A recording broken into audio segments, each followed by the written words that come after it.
You're listening to Too Much on Her Plate, the podcast for smart, busy women who are tired of running on the hamster wheel and are ready to create freedom from overeating and emotional eating. I'm your host, clinical psychologist, author, and a smart, busy woman too, Dr. Melissa McCreary. How is it that there's an overeating trigger that comes up on every single coaching call in your missing piece, but that when you Google it, no one is talking about it? When you think about what triggers emotional eating or overeating for you, I'm betting that perfectionism is not the first thing that comes to mind, but maybe it should be.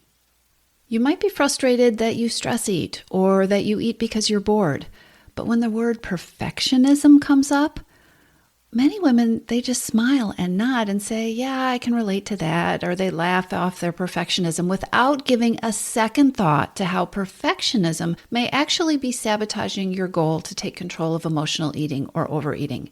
Even worse, it's quite likely triggering you to overeat. Honestly, in our culture, perfectionism, it's often worn almost as a badge of honor, and it can be mistakenly associated with having high standards or with aiming for quality, or perfectionism means that you are somebody who's focused on attaining the best results.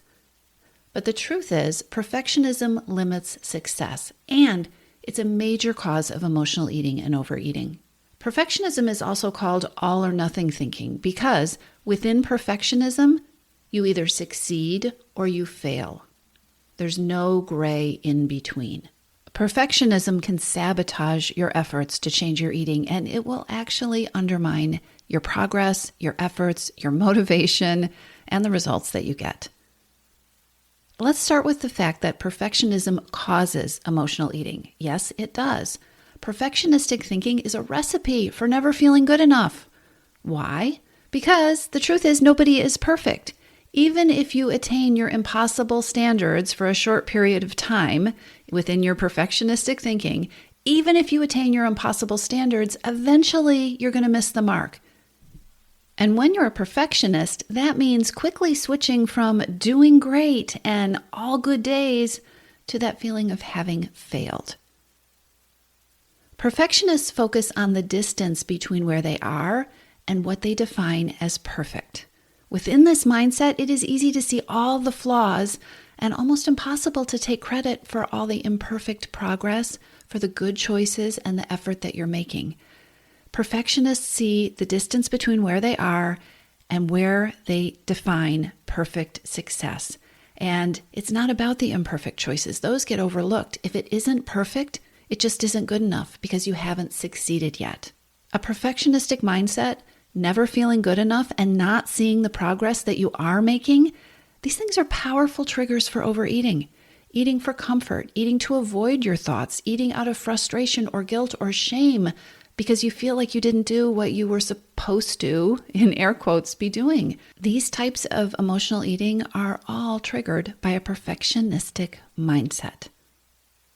Here's something else to know about perfectionism and emotional eating. If weight loss is a goal for you, it's important to know that perfectionism won't help you lose weight. I have always thought it would be fascinating if we could somehow accurately measure the extra food that we swallow on average after that moment when your perfectionistic brain decides, it's no use, I've blown it.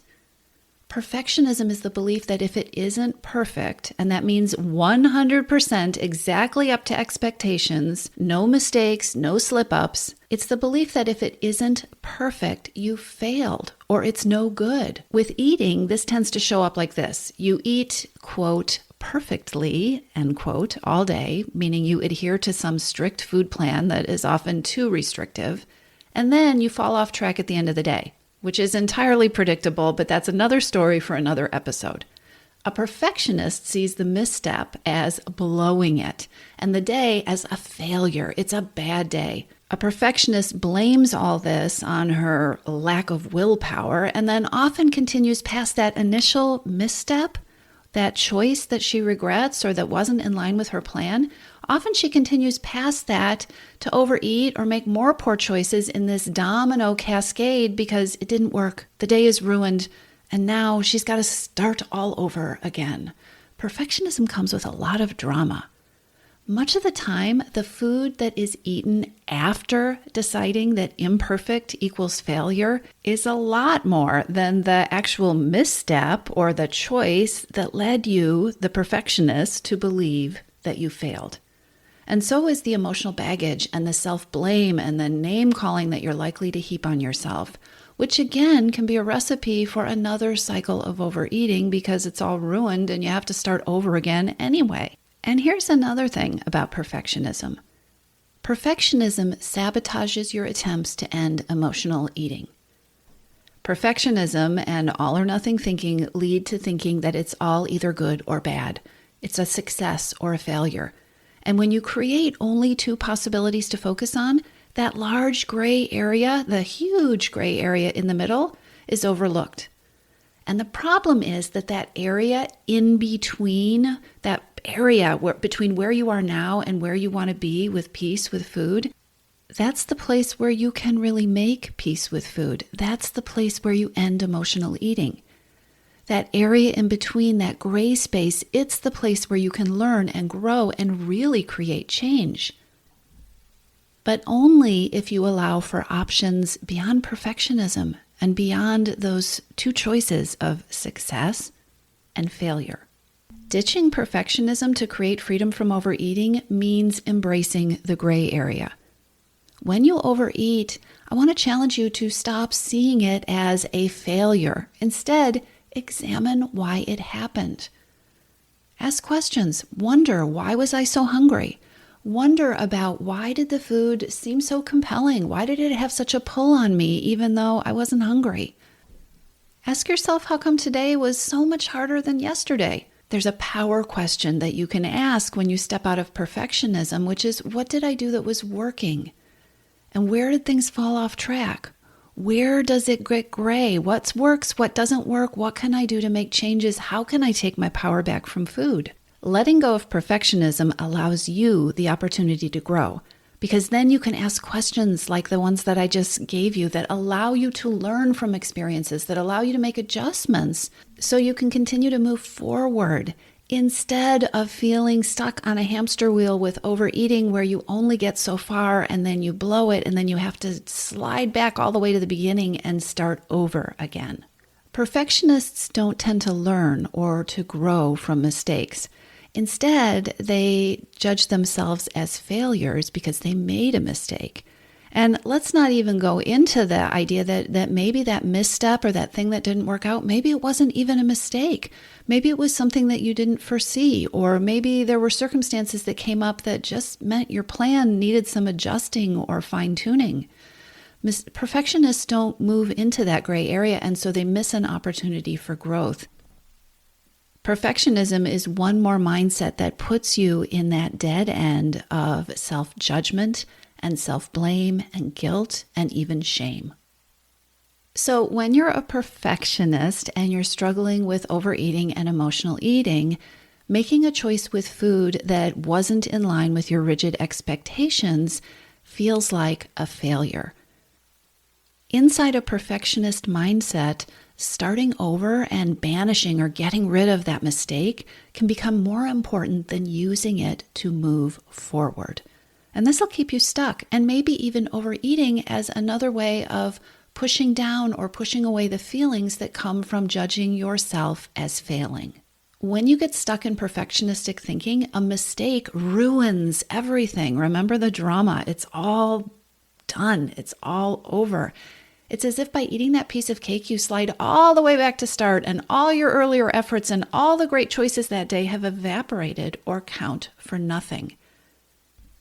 It is almost impossible to maintain momentum when all of your efforts can be wiped out by one false move. So do you see why it is so important to keep an eye on perfectionism and that all or nothing thinking? I know, it's a big deal, right? So let's talk about what to do about it.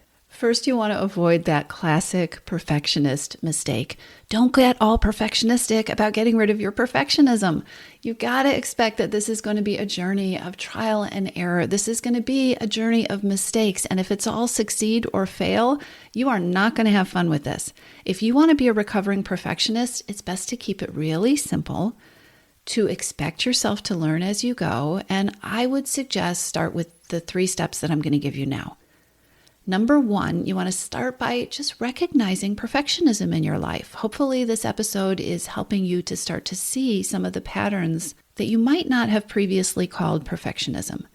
Name it when you see it. And then instead of feeling frustrated with yourself, right, that old perfectionistic thought that, oh, I failed again, here I am with my old perfectionistic thinking, I want you to celebrate the fact that you are aware of it. See it as a sign of growth. Celebrate the fact that you are growing more aware of something that you used to fall into mindlessly.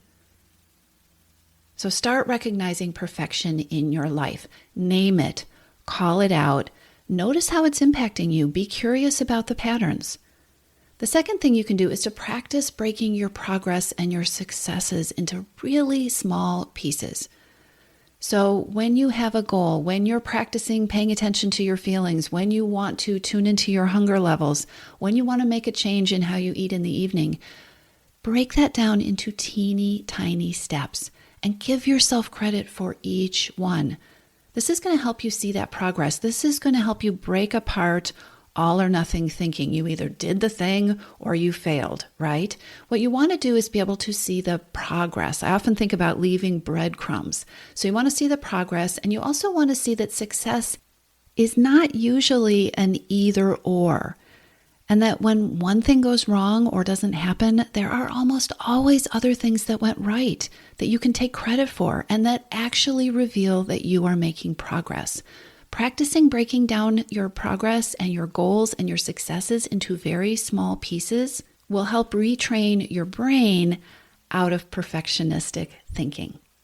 And then the third one will sound much simpler than it is to put in place inside your perfectionist mind. But I want you to practice expecting to make mistakes and seeing them as opportunities. I know it is easy to say, it is harder to do, and I still want you to experiment with seeing a meal or an evening that didn't go well as information and data about what you might be able to do to make things work better or go more smoothly or fit you better in the future. Use curiosity to examine, to explore why things went as they did, and to figure out what you can learn from this. Don't allow all or nothing thinking to drive you into that dead end. Instead of shutting down or starting over when you make a mistake, try following a negative choice or a behavior that you didn't like with something immediate that is a positive step. And it can be a teeny tiny one. Switch your mantra from I need to start over to I'm course correcting, starting now. I cannot stress this enough. If you want to take the power away from perfectionism, if you want to stop perfectionism from causing emotional eating and overeating, you're going to have to live in that gray area, noticing what does and what doesn't work well, being open to the reality that you will never be perfect enough to eliminate difficult days or days that don't go as planned, staying open and asking questions, catching yourself falling back into perfectionism. That's part of the process. Again, you're not going to get it perfect, so catch yourself when you fall back into perfectionism and be curious about that too. This is a process. Keeping perfectionism from triggering emotional eating and getting it out of your relationship with food is a process, a very imperfect process. And that's okay, because it's in the imperfection, it's in those gray areas where all those opportunities for growth and change are waiting. Do not dead end yourself into self-judgment and guilt and blame. Be curious, ask the questions, and ditch the perfectionism imperfectly. I'll talk to you soon. If you're ready to lose your overeating and emotional eating habits, and you are ready to step into a relationship with food that fits you, one that doesn't rely on willpower and deprivation, then now is the time to join your missing piece. Enrollment is open, and this is the perfect time to join me. Go to toomuchonherplate.com/freedom, or just click on the link in the show notes. Your Missing Piece is the program where I show you step by step how to create freedom from overeating with a unique combination of psychologist-designed, personalized work with me, coaching, and smart strategy. You'll learn how to reclaim your power, ditch the diets, and create results that are built to last.